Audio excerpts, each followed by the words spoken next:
Hello everyone, कैसे हैं आप सब। एक बार पुनः सी कोचिंग क्लासेस पर स्वागत है।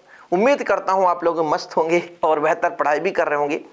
और इसके पहले जो भी सेशन चल रहे हैं सुबह शाम 8 बजे आपको कंटिन्यू वीडियो मिल रहा है सी कोचिंग क्लासेस की तरफ से। फिजिक्स, केमिस्ट्री, बायोलॉजी निरंतर आपको मिल रहे हैं। मैथ्स भी आपको बीच बीच में मिल रहा है, बिल्कुल आप चिंता ना करें।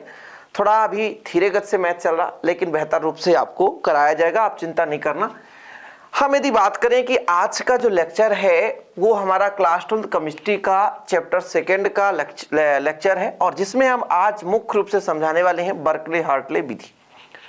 परासरण दाब मापने का जो उपकरण है बर्कले-हार्टले, इसको हम समझेंगे और इसके साथ साथ बहुत कुछ आज टॉपिक क्लियर होने वाला है। पहले तो हम परासरण समझेंगे, परासरण के बाद परासरण और विसरण में अंतर समझेंगे, इसके बाद प्यारे बच्चों परासरण दाब समझेंगे, तत्पश्चात हम यहां पर समझने वाले बर्कले-हार्टले विधि। मतलब थोड़ा एक लंबा क्लास चलने वाला है, तो प्लीज आप लोगों से उम्मीद है कि आप लोग बेहतर रूप से तैयारी करेंगे, बेहतर रूप से क्लास को अंत तक देखेंगे और एक बेहतर रूप से नोट्स बनाएंगे।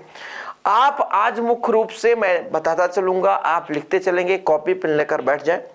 और जिन बच्चों को नोट्स नहीं बनाना है, थोड़ा सा समझना है, तो वो समझते चले। नोट्स आपको ले लेना है यहाँ पे, contact for PDF 9685299149। This is my personal number प्यारे बच्चों, और इसमें आप व्हाट्सअप कर सकते हैं। मात्र छोटा सा अमाउंट रहता है 100 रुपए, जिसमें आप बेहतर रूप से प्रॉपर रूप से नोट्स प्राप्त कर सकते हैं। चलिए शुरू करते हैं। हम स्टार्टिंग से बात करेंगे। सबसे पहले हमारा जो टॉपिक है वो है परासरण। परासरण किसे कहेंगे, पूरा चिंता बिल्कुल छोड़ दो भाई साहब। 100% आपको क्लियर होने वाला आज के इस लेक्चर में। एकदम जीरो लेवल से कुछ नहीं पढ़ते हो ना, फिर भी आज यदि आप इस लेक्चर को देखते हो तो बहुत कुछ सीख जाओगे। परासरण है क्या, परासरण दाब क्या है। देखो, जैसे मैं एक छोटा सा पात्र ले लूं और इस पात्र में 2 भाग बना दूं और इसको एक अर्ध पारेगम झिल्ली के माध्यम से जोड़ दूं। ये हमारा अर्ध पारेगम झिल्ली है। क्या है? अर्ध पारेगम झिल्ली, ये बीच वाला भाग। अब एक साइड मैंने शुद्ध विलायक रख दिया। क्या? विलायक। इधर जो हमारा है ये विलायक है। ये क्या है? विलायक। जैसे H2O ले लो आप, ठीक। इसके बाद दूसरे एरिया पे आप बिलियन रख दो। क्या कर दो? बिलियन। इधर ये बिलियन है। क्या है? बिलियन है, ठीक है, ये बिलियन है। अब होता क्या है, देखा गया कि जैसे हम विलायक और बिलियन को एक ही पात्र में रख दें और उसे अर्ध पारगम झिल्ली के माध्यम से जोड़ दें, यानी एक एरिया पर हमारा विलायक रखा हुआ है प्यारे बच्चों और एक एरिया पर क्या है? बिलियन रखा हुआ है। तो जो विलायक के अणु हैं वो अर्ध पारेगम झिल्ली के माध्यम से बिलियन की ओर प्रवाहित होने लगते हैं। किधर? बिलियन की ओर प्रवाहित होने लगते हैं। यानी विलायक के अणुओं का अर्ध पारेगम झिल्ली के माध्यम से बिलियन की ओर प्रवाहित होना क्या कहलाता है प्यारे बच्चों? यहां पर परासरण की क्रिया कहलाती है। अब देखो, यदि आपके पास शुद्ध विलायक है, शुद्ध विलायक है ना, शुद्ध विलायक है, और यदि आपका विलयन है, तो शुद्ध विलायक की जो सांद्रता होती है वो कम होती है। क्या होती है? कम सांद्रता। और इसकी जो सांद्रता है वो अधिक सांद्रता होती है। क्या? अधिक सांद्रता। तो जो विलायक के अणु हैं वो कम सांद्रता से अधिक सांद्रता वाले भाग की ओर चलने लगते हैं। फिर से आप समझो, मैंने क्या कहा, एक विलायक ले लिया और एक विलयन ले लिया। हाँ, ये जो विलयन है वो H2O से ही मिलकर बना। जैसे H2O प्लस NaCl मिला दो तो हमारे पास एक सॉल्यूशन मिलकर आ गया, है ना। तो हमने विलायक और विलयन को अर्ध पारेगम झिल्ली के माध्यम से प्यारे बच्चों क्या किया? अलग किया। और फिर क्या देखा कि इस अर्ध पारेगम झिल्ली के माध्यम से जो विलायक के छोटे छोटे अणु हैं वो विलयन की ओर प्रवाहित होने लग गए, और इस परिघटना को नाम दे दिया गया परासरण। क्या बोला गया? परासरण। मतलब विलायक के जो अणु हैं वो शरण ले रहे हैं विलयन के पास जाकर के, इसलिए बोल दिया गया परासरण। परा मतलब दूसरे का शरण, यानी विलायक भाग रहा है अपने जगह को छोड़, विलायक की बात कर रहा हूं, तो विलायक भाग रहा है अपने मतलब स्थान को छोड़ करके और दूसरे के शरण में जा रहा है, पर मतलब दूसरा शरण ले रहा है विलयन का, इसलिए बोला गया इसमें जो क्रिया हो रही है वो पराशरण। ऐसे याद कर लो, पर मतलब दूसरा होता है, पराशरण शरण ले रहा है, भैया हम आगे तुम्हारे हाथ जोड़कर विनती करते हैं कि हमें अपने शरण में रख लो। विलयन बाबू तो कहते हैं हमारे पास कछु आने दो, विलायक आने दो, विलय आने दो, सब कुछ हम तो ग्रहण ही करने वाले हैं, हम शुद्ध रूप में नहीं है, हम तो भैया विलय पदार्थों को घोलने में लगे, और आने दो, तुम भी आ जाओ, विलायक भी आ जाओ, विलयन भी आ जाओ। वो तो शरण देने के लिए तैयार है, तत्पर तैयार है। तो मतलब यहां पर आप समझ गए ना कि विलायक के अणु शरण ले रहे हैं किसके, विलयन के, जाकर के विलयन के घर में शरण ले रहे हैं। तो यहां पर हमने यदि देखा कि विलायक के अणुओं का अर्धपारगम झिल्ली के माध्यम से विलयन की ओर प्रवाहित होना पराशरण की क्रिया कहलाती है। ये जो पराशरण की क्रिया होती है प्यारे बच्चों, वो कम सांद्रता से अधिक सांद्रता वाले भाग की ओर गमन होती है। यानी जो पराशरण की क्रिया है कम सांद्रता से अधिक सांद्रता की ओर होती है। ठीक, इसको प्रायोगिक तौर से कैसे समझा गया, बोला गया कि भाई हम एक पात्र ले लेते हैं, थोड़ा समझो पराशरण, आप समझ गए ना, क्या समझे पराशरण, हम बता रहे हैं पराशरण क्या है। पराशरण प्यारे बच्चों विलायक के अणुओं का अर्धपारगम झिल्ली के माध्यम से विलयन की ओर प्रवाहित होने की क्रिया पराशरण कहलाती है। बार बार बोल रहा हूं यार, याद हो गया होगा उम्मीद करता हूं, समझ में आ रहा, दिख रहा है। बोला गया कि भाई साहब एक आप बड़ा सा पात्र ले लो और इसमें आप भर दो कुछ जल, और इसमें एक उल्टा छोटा सा थिसिल फनल आप लटका दो, फनल वगैरह कुछ भी लटका सकते हो ऐसा, ठीक है, ऐसा लटका दो थिसिल फनल।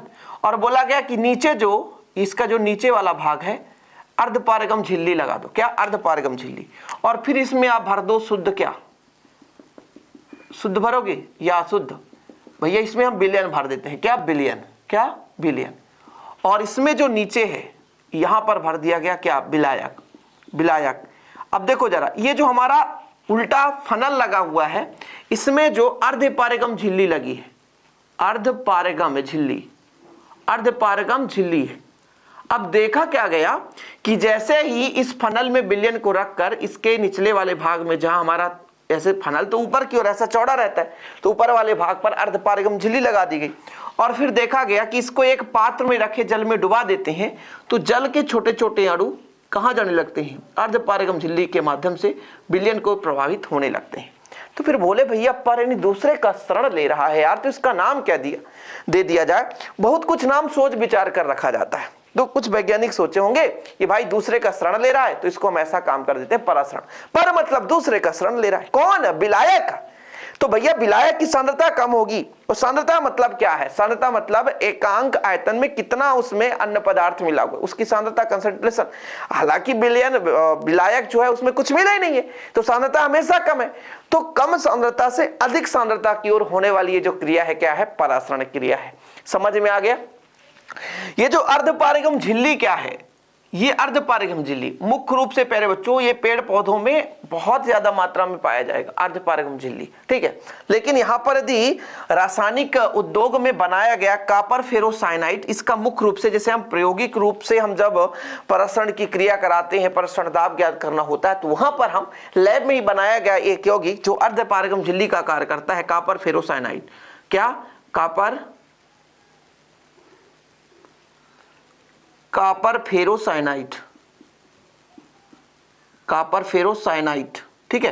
कभी कभी क्वेश्चन ऐसे पूछ दिया जाए कि निम्न में से कौन सा अर्धपारगम झिल्ली है, तो आपका जो कॉपर फेरोसाइनाइड है ये अर्धपारगम झिल्ली की भांति कार्य करता है, ठीक है। यदि इसका फार्मूला लिखना है तो इसका लिख लो Cu2 FeCN का होल 6, ठीक है। ये आपका हो गया कॉपर फेरोसाइनाइड, ये आपका अर्धपारगम झिल्ली है। इसके सहायता से हम पराशरण की क्रिया देख सकते हैं। पराशरण में होता क्या है, विलायक के अणुओं का विलयन की ओर प्रवाहित होना। उम्मीद करता हूं इतना क्लियर हो गया होगा।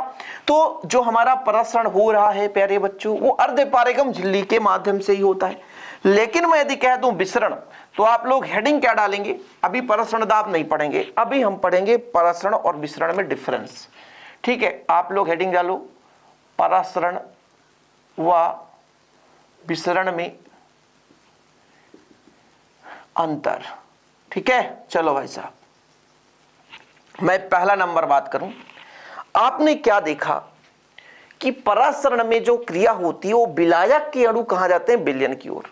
लेकिन जो आपका विसरण है इसमें विलायक और विलेय दोनों अणु का प्रवाह होता है। अर्थात आप लिखेंगे कि परासरण की क्रिया में केवल और केवल प्यारे बच्चों किसके अणु, विलायक के अणु ही पारगम झिल्ली को, अर्ध पारगम झिल्ली को प्रवाह मतलब पार कर सकते हैं, केवल विलायक के अणु ही प्रवाहित होते हैं। लेकिन विसरण में विलायक और विलेय दोनों के अणु प्रवाहित होते हैं। ठीक है, ये चीज हो गया।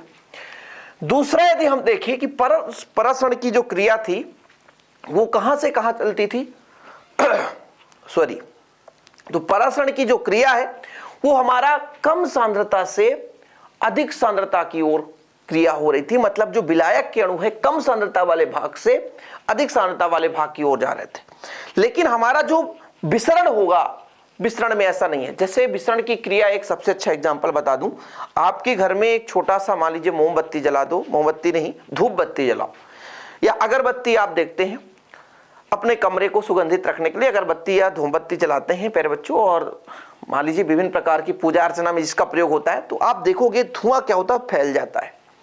धुआं क्या होता है, फैल जाता है। एक जगह पर आप जलाओ तो वहां पे जो सांद्रता अधिक होती है, लेकिन जहां कम सांद्रता की ओर, जहां मतलब सांद्रता कम होती है, वहां भी वो चलने लगता है। तो जो धूप बत्ती की बात करें या आप अगरबत्ती की बात करें, जब आप जलाते हो तो धुआं निकलता है, तो वहां पे जो सांद्रता है थोड़ी सी अधिक होती है, और बाजू में सांद्रता कम होती है। तो कोशिश यही कर, जैसे आप जलाते हो तो धुआं क्या होने लगता है, फैलने लगता है। मतलब ये परासरण के विपरीत है। परासरण में कम सांद्रता से अधिक सांद्रता की ओर विलायक के अणु जा रहे थे, लेकिन जो आपको विसरण होगा वो अधिक सांद्रता से कम सांद्रता, यानी विसरण में जो आपके अणु हैं वो अधिक सांद्रता से कम सांद्रता की ओर प्रवाहित होंगे। ठीक है, ये चीज हो गया। अब यहां पर थोड़ा सा अगला नंबर में ये बताता हूं कि जैसे हमारे पास परासरण के लिए अर्ध पारगम झिल्ली की आवश्यकता होती है। अर्ध पारगम मतलब अर्ध यानी आधा ही, और यदि हम विसरण की बात करें, विसरण में अर्ध पारगम नहीं होगा, पारगम झिल्ली। पारगम झिल्ली मतलब इसमें विलेय भी और विलायक भी दोनों भी चल जाए, कोई दिक्कत ना हो। ठीक है, विलेय और विलायक, अर्थात यहां पे समझ में आया कि भैया परासरण में अर्धपारगम झिल्ली की आवश्यकता होती है, जबकि विसरण के लिए अर्धपारगम झिल्ली की जरूरत नहीं है। और जो परासरण की क्रिया होती है केवल द्रव में होती है, किसमें, केवल द्रव में होती है। और जो विसरण की क्रिया जो द्रव और गैस दोनों में होती है, द्रव और गैस दोनों में होती है। 4 डिफरेंस है, 4 डिफरेंस ही आपको तैयार करना। 1 मिनट थोड़ा सा वेट प्लीज, साउंड क्लियर है, देख लेता हूं। ठीक है, तो परासरण विसरण में डिफरेंस आप समझ ही गए होंगे। परासरण क्या है प्यारे बच्चों, निम्न सांद्रता से उच्च सांद्रता की ओर विलायक के अणुओं का अर्धपारगम झिल्ली से प्रवाहित होना। ठीक है, ठीक, तो शुरू करें लिखना। लिखा दें क्या, चलो। कुछ बच्चे कहेंगे सर लिखा दो, लिखने में दिक्कत होती है, तो लिखो परासरण में अणु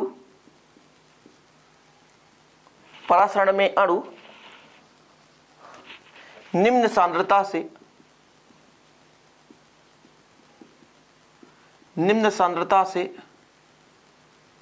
उच्च सांद्रता, निम्न सांद्रता से उच्च सांद्रता की ओर गति करते हैं,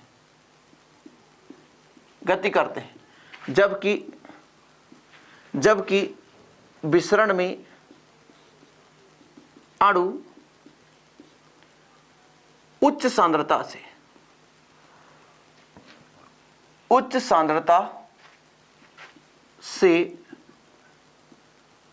निम्न सांद्रता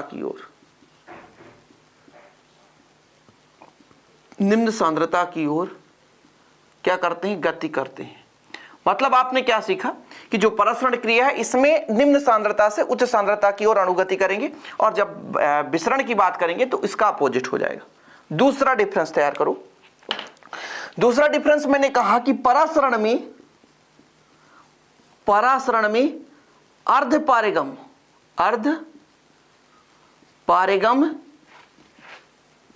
झिल्ली की आवश्यकता होती है, जबकि विसरण में नहीं।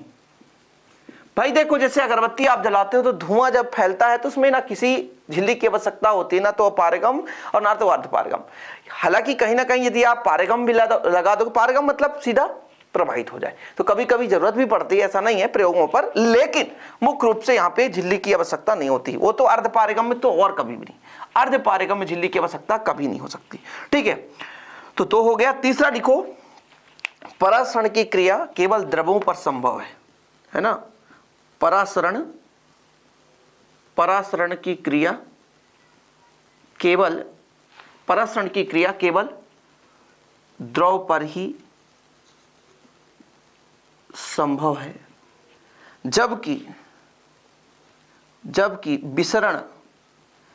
विसरण द्रव व गैस दोनों में संभव है ना। ओके ठीक है, चलो यहां तक क्लियर है भाई साहब। थोड़ा समझो। बोलो आज सर खांसी बहुत ज्यादा आ रही है आपको। देखो खांसी आती नहीं, ये थोड़ा सा गले में रुकावट कब आता है, गर्मी ज्यादा है, थोड़ा सा पानी की आवश्यकता ज्यादा पड़ती है, तो बीच बीच में पानी पीना पड़ता है। तो दो डिफरेंस तो आप तैयार कर लो, फिर मिटाऊंगा भी भाई साहब। परासरण जो है निम्न सांद्रता से उच्च सांद्रता की ओर गति करती है, और विसरण में हमारी बात करें भैया तो उच्च सांद्रता से निम्न सांद्रता की ओर। परासरण में अर्धपारगम झिल्ली की आवश्यकता होती है, जबकि विसरण में अर्धपारगम झिल्ली की आवश्यकता नहीं होती। परासरण की क्रिया केवल द्रव पर ही संभव है, जबकि विसरण में द्रव और गैस दोनों में हो सकता है, यानी विसरण की क्रिया द्रव और गैस दोनों में हो सकती है। ठीक है, क्लियर। एक डिफरेंस और है जो कि शायद आपको दिख रहा होगा, तो मैं नीचे ही लिख देता हूं, शायद दिख जाए आपको। ठीक है, तो लिखो परासरण में केवल विलायक के अणु ही गति करते हैं, विलायक के अणु ही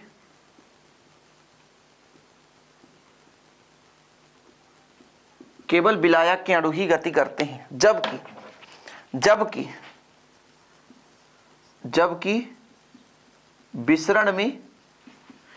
विसरण में विलेय व विलायक दोनों के अणु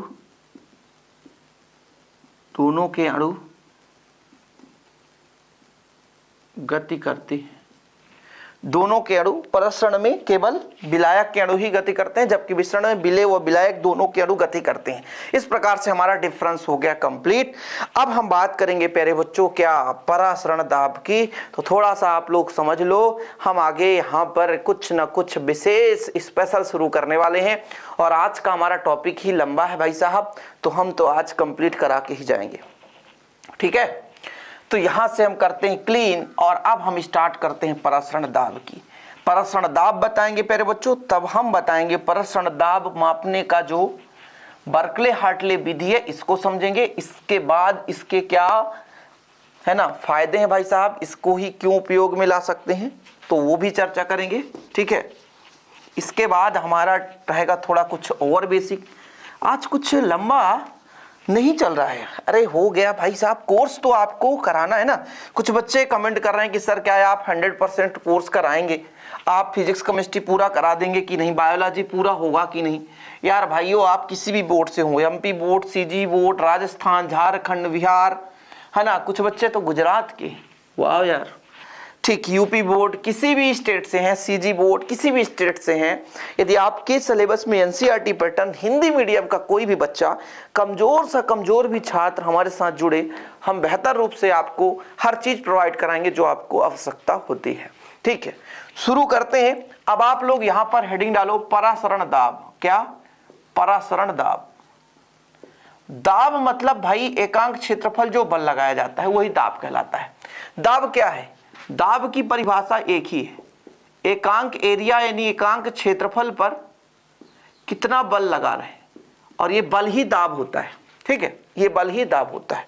जैसे मैं यहां पे एक छोटा सा फिर से डायग्राम बनाता हूं, इस डायग्राम में इसको दो भागों में बांटता हूं।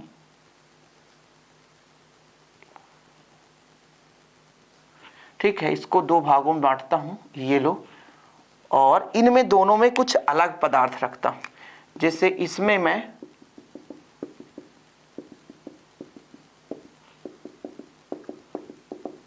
मैंने भर दिया विलयन। क्या भर दिया? विलयन। और ये हमारा अर्धपारगम झिल्ली क्या है? ये क्या है? अर्धपारगम झिल्ली। Cu2 या फिर Cn का होल 6 कॉपर फेरोसाइनाइड मान के चलता हूं। और इसमें भर दिया जल। क्या भर दिया? जल। क्या भर दिया प्यारे बच्चों? जल।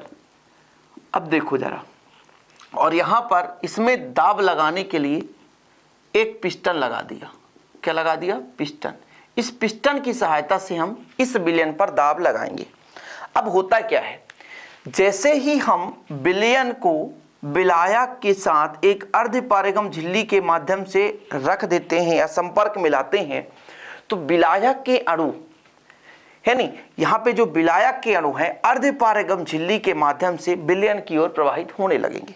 सही बात है कि नहीं भाई? मैं कह क्या रहा हूं, परासरण में होता क्या है, परासरण में विलायक के जो अणु है वो कहां चलने लगते हैं? विलयन की ओर।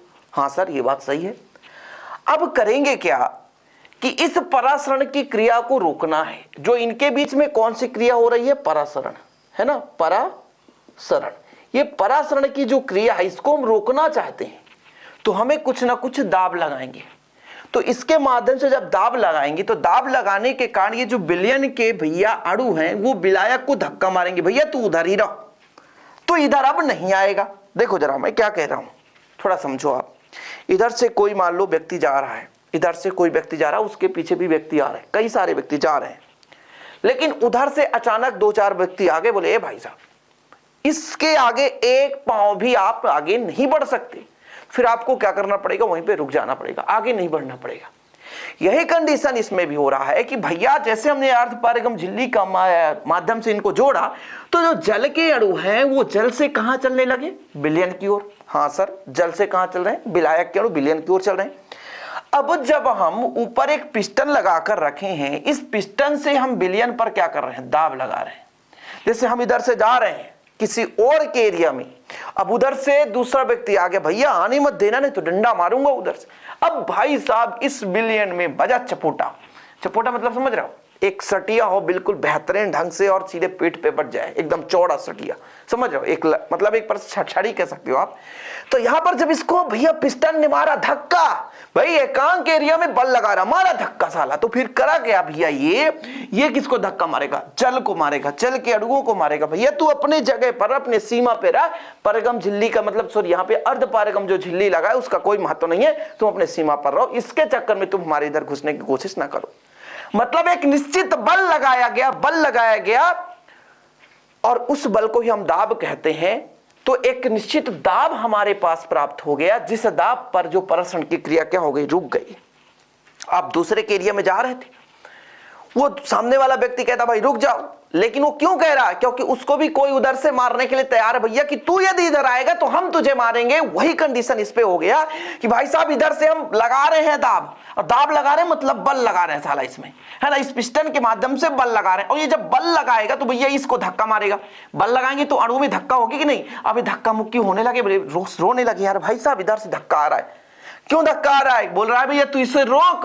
तो जब ये धक्का इसको मारेगा तो जल के अणुओं का प्रवाह होना बंद हो जाएगा, मतलब परासरण की क्रिया रुक जाएगी। तो वह दाब, जिस दाब पर परासरण की क्रिया रुक जाती है उसे हम कहते हैं परासरण दाब। सर इतनी छोटी सी परिभाषा को आप इतना लंबा चौड़ा खींचते क्यों? खींचता इसलिए हूं क्योंकि आपके पास अभी बेहतर टाइम है और आपके मन में इसको सीधा फिट करना है, रट्टा नहीं मारना है। मेरा उद्देश्य है कि आपके मन में सीधा फिट हो जाए, आपको रटना ना पड़े और आप बेहतर रूप से तैयारी कर लें। समझ रहे हैं? तो ये पहला अध्याय हमारा समाप्त। कहने का मतलब भैया नहीं बोलते हैं जब भागवत गीता चलता है इति समर्पयामि, पहला अध्याय समाप्त। तो परासरण दाब किसे कहते हैं प्यारे बच्चों? एक निश्चित दाब, जिस दाब पर परासरण की क्रिया क्या हो जाए? रुक जाए। पानी पीना है? नहीं पीना है। तो एक निश्चित दाब, जिस दाब पर परासरण की क्रिया रुक जाती है उसे कहते हैं परासरण दाब। कौन कौन परिभाषा लिखेगा?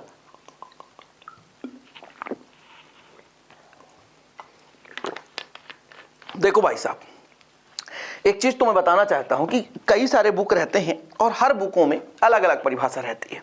जैसे कुछ बुक में मिल जाएगा कि सर जैसे हमने दाब लगाया तो विलायक के अणु विलयन की ओर गति नहीं कर रहे हैं बल्कि रुक जा रहे हैं। मतलब एक निश्चित दाब, जिस दाब पर विलायक के अणुओं का अर्धपारेगम झिल्ली के माध्यम से विलयन की ओर प्रवाहित होना बंद हो जाए, वह दाब प्रसरण दाब कहलाता है। यार भिन्न भिन्न परिभाषाएं हैं, कुल मिलाकर आप सीधा फंडा समझ गए भाई साहब कि एक निश्चित दाब लगाया, दाब मतलब बल लगाया, समझ रहे, उस दाब के कारण प्रसरण की क्रिया क्या हो गई, रुक गई, यानी विलायक के अणु विलयन की ओर प्रवाह होना बंद कर दी, नहीं कर रहे हैं गति। क्यों नहीं कर रहे हैं, उधर से भी धक्का लग रहा भाई साहब। जब कोई मारे आपको जबरदस्ती, जाओगे आप, जा रहे हो मेला करने, रोड में लग गया पुलिस, भैया कोरोना काल चल रहा है, कहां जा रहे हो आप, तो फिर आप जाओगे, डंडे बजेंगे, है ना, तो फिर मेला करना दुश्वार हो जाएगा। भाई मेला करने जाएंगे, भैया की दुल्ली लाएंगी, चलो ठीक है, ये थोड़ी छोटी मोटी कहानियां हैं। तो प्रसरण की क्रिया भैया रोकने के लिए जो दाब लगाई जाती है उसे कहते हैं प्रसरण दाब। प्यारे बच्चों, अब हम चलिए शुरू करते हैं प्रसरण दाब मापने की बर्कले हार्टले विधि। ओके ठीक है सर, सबसे पहले आप संरचना लिखोगे, हेडिंग डालो प्रसरण दाब मापने की बर्कले हार्टले विधि, हेडिंग लगा देता हूं यहां पे, नहीं तो बच्चे कहेंगे सर आपने नहीं लगा तो हम क्या लगाएं, हम तो और नवाब हैं इस देश के। प्रसरण दाब मापन की बर्कले हार्टले विधि या मेथड, ठीक है। चलो भाई साहब, इसको समझना है तो सबसे पहले आप इसकी संरचना या बनावट, ठीक है, फिर इसकी कार्य विधि, या एक साथ ही समझ लोगे, सब कुछ समझ लोगे, चिंता ना करो। इस डायग्राम को थोड़ा आप लोग एक बार देख लो, एक बार आपको मौका देता हूं, एक बार आप डायग्राम को देख लो, ठीक है, ठीक है, देख लिए क्या क्या बना है। चलो अब यहां पर एक चीज थोड़ा सा समझाना मुझे कठिन हो सकता है आप लोगों को, लेकिन कोई दिक्कत नहीं, एक मेरे पास पेज है, इस पेज के माध्यम से मैं आपको समझाऊंगा, है ना, समकेंद्रीय नली, ठीक है, चलो कोई बात नहीं। देखो भाई साहब, जो हमारा बर्कले हार्टले विधि का उपकरण है, ये दो नलियों से बना होता है, एक आपको बीच वाली नली दिख रही है, एक आजू बाजू। कहोगे सर डायग्राम में तो तीन नली है, जब मैं भी 12th क्लास में पढ़ रहा था तो मेरे टीचर बोले कि बेटा ये समकेंद्रीय नली है, दो समकेंद्रीय नली है। मेरे समझ में नहीं आ रहा था सर कि दिखने में तो तीन दिख रहा है, आप दो कैसे बता रहे हो, दिखने में तो तीन दिख रहा है, आप दो कैसे बता रहे हो। एक्चुअल में आप लोग यदि कल्पना करें, ठीक है, ये कल्पना करें, ये बाहर वाला नली है, ठीक है, इसकी आप कल्पना करोगे, केवल कल्पना करने के लिए बोल रहा हूं, ये लो भाई साहब, यानी ये जो बाहर वाले, इसको, इस बीच वाले को छोड़ दो आप, तो बाहर वाला इतना मोटा चौड़ा, ऐसा ऐसा ऐसा ऐसा ऐसा, ठीक है। अब इसके अंदर आप एक और खोखला डाल दो, जैसे मान लो इस मार्कर को हम खोल दें अंदर से, इसका मतलब इंक वगैरह निकाल दें, तो इसके अंदर और डाल दें, मतलब इसके अंदर ये डाल दें। कुछ समझ में आया, थोड़ा बहुत तो समझ में आ गया होगा, है ना। मैंने कहना क्या चाहा प्यारे बच्चों, छोटा सा एक और यहां पे बना लेता हूं, ठीक है, ऐसा, ये लो, ठीक है, ये लो, ये मेरा एक क्या है ना, नली है, और इसके अंदर एक और नली डाल दिया, ऐसा, देखो जरा, है ना, समझ में आ रहा है। तो इसके अंदर जो भी नली हम डालेंगे, इसके अंदर जो भी नली डाल रहे हैं, तो इसके चारों, इस नली के चारों ओर एक स्थान बनेगा। हाँ सर, ये जो बीच वाला नली है वो ये है, और ये जो बाहर वाला, इस नली के ऊपर भी नीचे भी, भाई साहब हम कह रहे हैं ना कि एक आपका एक नली है, इसके अंदर एक और नली डाल दिए, तो इस नली के ऊपर भी स्थान है, नीचे भी स्थान है।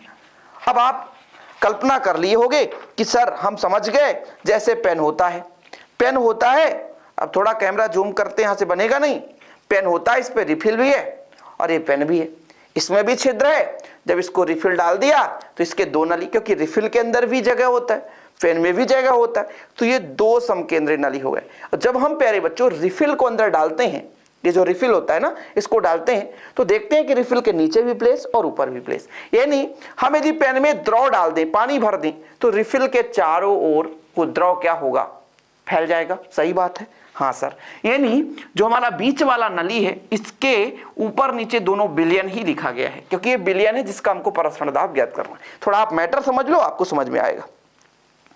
समकेंद्रीय नली मतलब समझ गए कि यदि हम दोनों नलियों को इस प्रकार अवस्थित करें, केंद्र एक ही हो, चाहे आप इस नली की बात करेंगे तो बीच में सेंटर पॉइंट तो केंद्र होगा, और चाहे अंदर वाले नली की सेंटर पॉइंट यदि एक ही होगा, तो दो समकेंद्रीय नली हैं। बर्कले हार्टले विधि में जब हम उपकरण बनाते हैं तो दो समकेंद्रीय नली लेते हैं। क्या करते हैं? दो समकेंद्रीय नली, मतलब उनका जो केंद्र एक ही है। ठीक है, ये दोनों। अब आपको तीन नहीं दिख रहा होगा ना, माइंड में आप समझ लो कि दो ही दिख रहा है, एक बाहर और एक फिर अंदर। यानी एक पाइप ले लो मोटा सा और उसके अंदर एक छोटा पतला पाइप डाल दो। सिंपल सा, समझ में आया? ठीक है। ये जो हमारा भाई बाहर वाला नली है, तो ये तो मान लीजिए इसमें बिलियन भरेंगे। जो अंदर वाला नली है, इसमें दोनों ओर, जैसे हम बात कर रहे थे अभी कि जैसे भाई साहब ये बाहर वाला नली है, ये हमारा बाहर वाला नली है, यहाँ पे ऐसा दिख रहा है, और यहाँ पे जो हमारा अंदर वाला नली होगा, अंदर वाला नली, उसके एक ओर क्या करते हैं, इसमें विलायक के, है ना, अणुओं को भरने के लिए, विलायक भरने के लिए एक ओर टोटीदार कीप लगा देते हैं और दूसरी ओर केशिका नली लगी रहती है। ठीक है, चलो। जो बाहर वाला नली होता है प्यारे बच्चों, इस नली के ऊपर वाले भाग पे एक हमारे पास पिस्टन लगा रहता है। पिस्टन क्यों लगा रहता है? जिसके माध्यम से हम दाब लगा सकते हैं। पिस्टन मतलब दाब। अब पिस्टन कैसा होता है सर, हमने देखा नहीं। तो कभी आप साइकिल चलाते वक्त तो कभी कभी आपके साइकिल का हवा निकल गया होगा। कभी आप गए हैं पंचर की दुकान में? कुछ तो सोचते होंगे कि आगामी समय में क्या पता पंचर की दुकान पे ही ना जाना पड़ जाए। जाना पड़ जा सकता है, दुकान खोलना भी पड़ सकता है। अरे नहीं यार, पढ़ोगे आप लोग, पढ़ोगे। पंचर की दुकान में कौन जाने वाला है?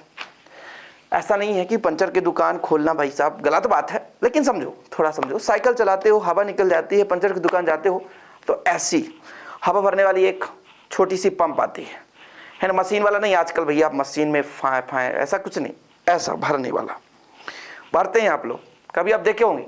तो उसमें एक छोटा सा बासर लगा रहता है जो पूरा दाब लगाता है और हवा को पूरा अंदर भेजता है। तो वो एक प्रकार से पिस्टन है। पिस्टन पिस्टन पिस्टन, समझ रहे हो? तो यहाँ पे एक पिस्टन लगा रहता है बिल्कुल अच्छे तरीके से कि द्रव बाहर ना जाने पाए और हम इस पे दाब लगा सकें। ऐसे होता है हवा भरने वाले पंप में। ऊपर से जब हम दाब लगाते हैं अच्छा खासा, तो जो पंप में हवा रहता है वो साइकिल के ट्यूब में चली जाती है। यही प्रोसेस है इसमें। तो ये जो आपका पिस्टन है, समझ गए ना पिस्टन क्या है? पिस्टन समझ में आया कि नहीं कछु? अरे समझ गए होंगे। इसके साथ एक छोटा सा दाब मापी लगा रहता है उपकरण, जिसकी सहायता से हम कितना दाब लगाते हैं उसको ज्ञात कर सकते हैं। अब देखो, ये सब तो थोड़ा बेसिक हो गया। अब आपको लिखना क्या है कि जो बर्कले हार्टले विधि के उपकरण में दो समकेंद्रीय नली होती हैं। दो समकेंद्रीय नली होती है। जो अंदर वाली नली होती है प्यारे बच्चों, छिद्रयुक्त होती है। छिद्रयुक्त कैसे? जैसे हमने नली बना दिया, ये नली, और इसमें छोटे छोटे छिद्र रहेंगे। इसमें छोटे छोटे छिद्र। छिद्र क्यों बनाया जाता है? क्योंकि इस नली में अर्धपारगम झिल्ली लगाते हैं। क्या लगाते हैं? अर्धपारगम झिल्ली। इसमें अर्धपारगम झिल्ली लपेट देते हैं। अर्धपारगम झिल्ली का मतलब, जैसे मैंने कहा था आपको, कॉपर फेरोसाइनाइड, Cu2 FeCN का होल 6, ये कॉपर फेरोसाइनाइड है। तो हमने क्या कहा कि इस उपकरण में दो समकेंद्रीय नली होती हैं, दो समकेंद्रीय नली युक्त होती हैं। अंदर वाला जो नली होता है वो छिद्रयुक्त होता है, जिसमें अर्धपारगम झिल्ली जैसे कॉपर फेरोसाइनाइड आदि का, है ना, परत चढ़ा रहता है। यानी कॉपर फेरोसाइनाइड का अर्धपारगम झिल्ली लगा होता है। ठीक, चलिए। बाहर वाला जो नली होता है, इसके ऊपरी वाले सिरे में, यानी एक भाग पर एक पिस्टन लगा दिया जाता है, एक छोटा सा पिस्टन लगाया जाता है, साथ में उसमें हम दाब मापी लगा देते हैं। इसके बाद जो अंदर वाला नली होता है उसमें एक और टोटीदार कीप लगाते हैं, जिसकी सहायता से हम विलायक के अणुओं को अंदर डालते हैं, यानी विलायक भरते हैं, और दूसरी ओर केशिका नली लगा रहता है। केशिका नली की सहायता से हम क्या करते हैं, देखते हैं। केशिका नली का काम यह है कि केशिका नली ये बताता है कि भाई साहब, जैसे हमारा विलायक कण जब बिलियन की ओर गति करना शुरू करेगा, तो एक काम करेंगे यहाँ पे कि भाई साहब ये तल नीचे गिरना शुरू हो जाएगा। बात करेंगे आगे, चिंता नहीं करो। अभी थोड़ा सा आप लोग क्या करो, केवल इसकी संरचना समझो कि दो समकेंद्रीय नली है। अंदर वाला नली जो है थोड़ा सा छिद्रयुक्त होता है। छिद्रयुक्त जो नली है उसमें हम क्या लगाते हैं, अर्धपारगम झिल्ली लगाते हैं। बाहर वाले नली में हमारे पास क्या लगा रहता है प्यारे बच्चों, एक पिस्टन लगा रहता है, एक छोटा सा पिस्टन, जिससे हम दाब आरोपित करते हैं। साथ में एक दाब मापी लगा देते हैं, जिसकी सहायता से हम प्रसारण दाब ज्ञात करते हैं। अंदर वाले नली में एक और, यानी एक सिरे पर टोटीदार कीप लगी रहती है तथा दूसरे सिरे पर केशिका नली लगी रहती है। ठीक, यहां तक हो गया हमारा। ठीक है, ये हो गया प्यारे बच्चों संरचना। इस प्रकार से संरचना आप लोग लिख सकते हो। ठीक है, अब हम बात कर लेते हैं कार्य विधि। कार्य विधि होता है, संरचना समझ में आ गया ना। संरचना क्या है भाई साहब? दो समकेंद्रीय नली है सर। इतना सिंपल सर आप मत पढ़ाया करो, इतना सरल टॉपिक मत पढ़ाया करो। कोई बात नहीं, नहीं पढ़ाऊंगा यार, सिंपल है। दो समकेंद्रीय नली है, अंदर वाली नली छिद्रयुक्त होती है, जिसमें क्या लगाते हैं? अर्धपारगम झिल्ली। इसके एक और टोटीदार कीप और दूसरे ओर केशिका नली लगा रहता है, ठीक है। बाहर वाली जो नली होती है, जो बाहर वाली नली होती है, इसमें पिस्टन और दाब मापी लगा दिया जाता है। सिंपल ना, अपने भाषा में लिखो, इतना लंबा चौड़ा थोड़ी ना लिखना है। इसलिए तो कहता हूं, सबको कहता हूं कि प्यारे बच्चों, यदि आपको बेहतर पढ़ना है तो नोट्स ले सकते हो आप, कोई दिक्कत नहीं, और बेहतर तैयारी कर सकते हो। अब कार्य विधि क्या होता है? हम किसी न किसी विलयन का प्रसरण दाब ज्ञात करना चाहते हैं, समझ रहे? तो देखिएगा, सबसे पहले करते क्या है कि सबसे पहले अंदर वाले नली में टोटीदार कीप की सहायता से इसमें क्या करते हैं? विलायक के अणु को भर देते हैं। क्या करते हैं? विलायक के अणु को भर देते हैं। और विलायक के अणु को भर करके ये जो केशिका नली है उसका प्रारंभिक तल नोट कर लेते हैं। क्या करते हैं? थोड़ा समझने की कोशिश करेंगे। हम क्या करते हैं सर्वप्रथम हम इस टोटीदार कीप की सहायता से अंदर वाले यानी भीतर वाले नली पर विलायक भर देते हैं। विलायक जो भी हो सकता है, द्रव यानी हमारा जल हो सकता है, जो भी लेना हो, विलायक रखते हैं, शुद्ध विलायक रखते हैं। और हम इस केशिका जो नली है, ये केशिका नली है ना, कोशिका नहीं समझना, केशिका नली है, इसके तल को नोट कर लेते हैं कि ये कितना ऊंचा है।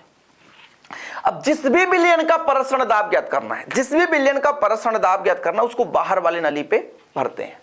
क्या करते हैं? बाहर वाली नली पर भरते हैं।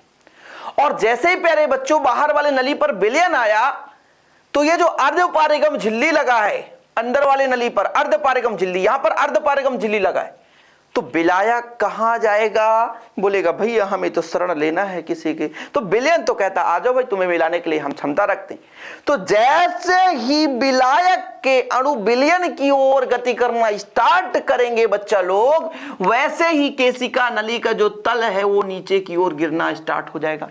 पहले प्रारंभ में तल नाप लिया गया था भाई साहब कि इसका तल कितना है, ठीक है। और जैसे इसमें विलयन भरा गया तो ये देखा गया कि भाई ये कैसे पता चलेगा कि विलायक के अणु विलयन की ओर जा रहा है? ये कैसे पता चलेगा? ये तब पता चलेगा कि भाई इसका जो द्रव है कम होने लगा, मतलब ये जो विलायक के अणु कम होने लगे। तो कारण क्या है? जैसे ही विलयन भरा गया तो विलायक के अणु अर्धपारगम झिल्ली की सहायता से दूसरे नली पर जाने लगे, अंदर वाले में नहीं, भीतर वाले नहीं, बाहर वाले नली, भीतर से बाहर जा रहे हैं अर्धपारगम झिल्ली से। अर्धपारगम झिल्ली का काम ही विलायक कणों को जाने दो, जाने दो। तो जाने दिया भाई साहब, विलयन में चले गए। अब ये जब विलयन में जा रहे हैं तो केशिका नली नीचे गिरने लगा। हमें पता चला हाँ प्रसरण की क्रिया शुरू हो चुकी है। अब करेंगे क्या? ये जो पिस्टन लगा है भाई साहब, ऊपर से लगा दो दाब। जब दाब लगाओगे तो करेगा क्या? ये जो दाब लगेगा तो ये धक्का मारेगा विलयन को, और विलयन धक्का मारेगा क्या? विलायक को। और हम लगाते जाएंगे। कब तक लगाएंगे? जब तक कि ये आना मतलब रुक ना जाए। जैसे यहाँ पर ये नीचे गिर रहा था धीरे धीरे, मतलब विलायक के अणु। अब जब दाब लगाते गए तो एक ऐसी स्थिति आएगी कि रुकना, यहाँ पे रुकना पड़ेगा। इसको क्या पड़ेगा? रुकना पड़ेगा।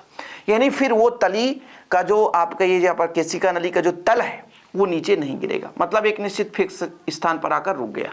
मतलब ये देखा गया कि भाई साहब हमने दाब लगा दी, और दाब लगा दी, और कितना दाब लगाया इस दाब मापी की सहायता से नोट कर लिया गया।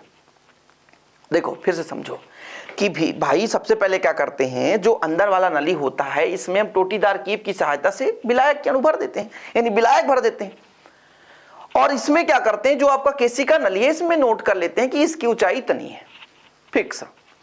और जिस भी विलयन का हमें प्रसरण दाब ज्ञात करना उसे बाहरी नली पर रख के, और जैसे बाहरी नली पर रखा तो इसकी क्रिया विधि स्टार्ट। कौन सी क्रिया विधि? विलायक के अणु अर्धपारगम झिल्ली के माध्यम से विलयन की ओर चलना स्टार्ट कर दी। और जब विलयन की ओर चले भाई साहब, हमने देखा प्रसरण की क्रिया तो होने लगी। ये कैसे पता चला? पता तब चला कि जब ये केशिका नली का जो तल है वो नीचे की ओर गिरने लगा। जो केशिका नली का तल है वो नीचे की ओर गिरने लगा। जब ऐसा पता चला कि भाई ये केशिका नली का तल नीचे की ओर जा रहा है, हमें पता हो गया भाई साहब प्रसरण की क्रिया हो रही, तो हमें क्या करना चाहिए? अब हमें दाब लगाना चाहिए। और कब तक दाब लगाएंगे? जब तक कि ये केशिका जो नली का द्रव है नीचे गिरना बंद ना हो जाए, ये जो तल है नीचे ना गिर पाए। तो जब हम दाब लगाते जाएंगे एक ऐसी स्थिति आएगी कि ये रुक जाएगा भाई साहब, ये नीचे की ओर इसका तल जा रहा है, तल जो द्रव का तल नीचे की ओर जा रहा, मतलब विलायक जो जा रहे हैं। लेकिन जब भैया ये रुक गया, मतलब प्रसरण की क्रिया रुक गई। और उस स्टेज में मतलब जिस दाब पर ये जो क्रिया रुकी, उस दाब को हम इस दाब मापी की सहायता से, है ना, गणना कर लेते हैं कि इस विलयन का प्रसरण दाब कितना हो गया। एक बार फिर से सुपर फास्ट रिवीजन समझो आप लोग। भाई साहब ये है क्या, जो प्रसरण दाब मापने की बर्कले हार्टली विधि का उपकरण होता है, ये दो समकेंद्रीय नली होती हैं, एक बाहर वाली नली, एक अंदर वाली नली। ठीक है, जो अंदर वाला नली है उसके एक सिरे पर टूटीदार कीप लगा रहता है और एक सिरे पर केशिका नली लगा होता है। ठीक है, अंदर वाला नली छिद्रयुक्त होता है। छिद्रयुक्त इसलिए होता है क्योंकि इस पर हम क्या लगाते हैं, अर्धपारगम झिल्ली लगाते हैं। अब देखो जो बाहर वाला नली है, बाहर वाले नली के एक भाग पर एक मतलब हमारा पिस्टन लगा होता है, साथ में उसके साथ दाब मापी लगा रहता है, जिसकी सहायता से हम प्रसरण दाब ज्ञात करते हैं और पिस्टन की सहायता से हम दाब आरोपित करते हैं। ये चीज क्लियर हो गया। अब कार्यविधि में क्या है कि सर्वप्रथम क्या करते हैं, अंदर वाले नली में टोंटीदार कीप की सहायता से विलायक के अणु को भर देते हैं, यानी विलायक भर देते हैं। विलायक भर दिया हमने, शुद्ध जल भर दिया, सिंपल है। और इसमें हमने देखा कि इसका तल कितना, भैया केशिका नली में जल का तल कितना, ये चीज हमने नोट कर लिया। और जिसमें विलयन का प्रसरण दाब ज्ञात करना है प्यारे बच्चों, उसको हमने क्या किया, बाहर वाले नली में भर दिया। और जैसे बाहर वाले नली में भरा हमने, तो हमने देखा कि भाई साहब जो विलायक के अणु है वो कहां चलने लगे, विलयन की ओर, यानी प्रसरण की क्रिया होने लग गई।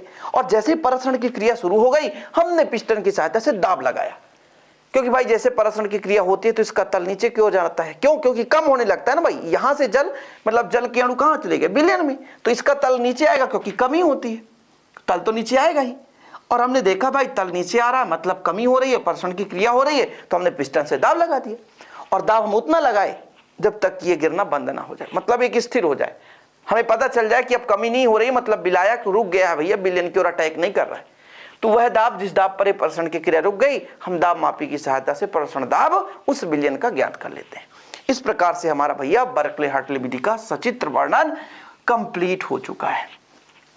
ठीक है, बनेगा भाई साहब, थोड़ा सा मजा आ रहा होगा, मजा तो आ रहा होगा यार, लंबा लेक्चर है, और जो एक बार पढ़ लेगा ना, मैं गारंटेड कहता हूं उसको हमेशा के लिए, है ना, बार बार नहीं पढ़ना पड़ेगा, हमेशा के लिए उसको तैयार हो जाएगा। ठीक, चलिए अब इसके कुछ, है ना, क्या है फायदे कि हम इस उपकरण का प्रयोग क्यों करते हैं।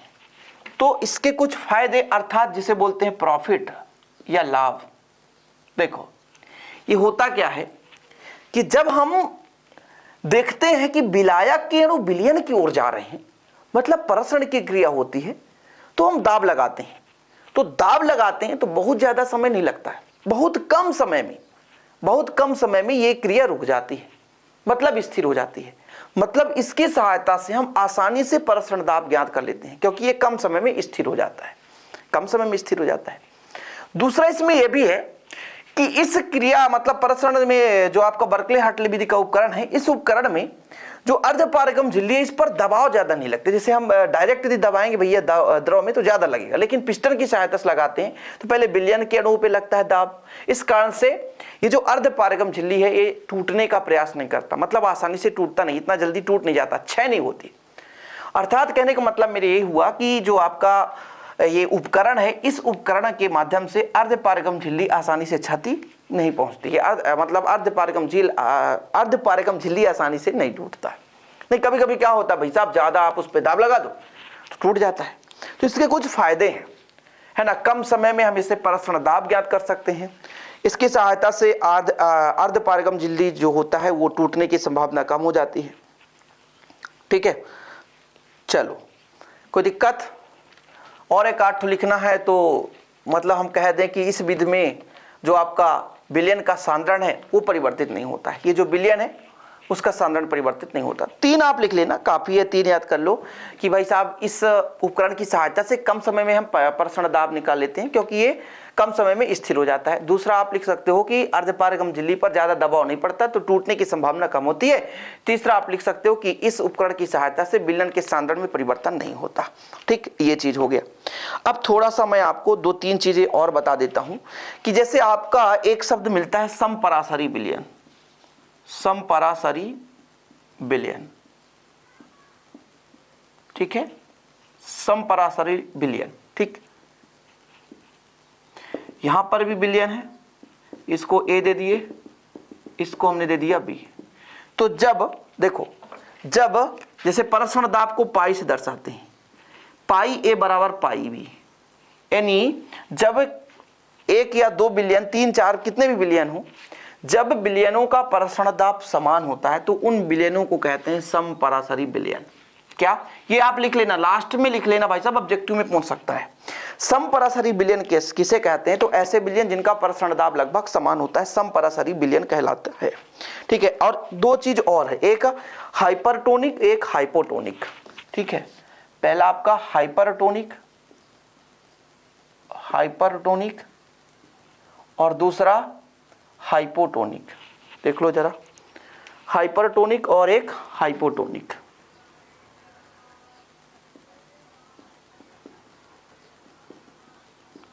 क्या क्या मैंने कह दिया, एक हाइपरटोनिक और एक हाइपोटोनिक। ठीक है, जैसे देखो, अब देखना जरा, मैं यदि कह दूं कि मान लीजिए एक मानक प्रसरण दाब पाई है, क्या है, पाई है, और एक हम बिलियन ले रहे हैं, मान लो ए, इसका प्रसरण दाब पाई ए है। ठीक है, तो जब पाई ए का मान अधिक हो पाई से, यानी दिए गए एक निश्चित बिलियन के प्रसरण दाब से हम किसी बिलियन का प्रसरण दाब ज्ञात करते हैं तो अधिक हो, तो उसे बोलते हैं हाइपरटोनिक। और यदि किसी निश्चित बिलियन के प्रसरण दाब से किसी बिलियन को ले रहे हैं तो उसका यदि आपका प्रसरण दाब कम हो, क्या हो, कम हो, उसे बोलते हैं हाइपोटोनिक।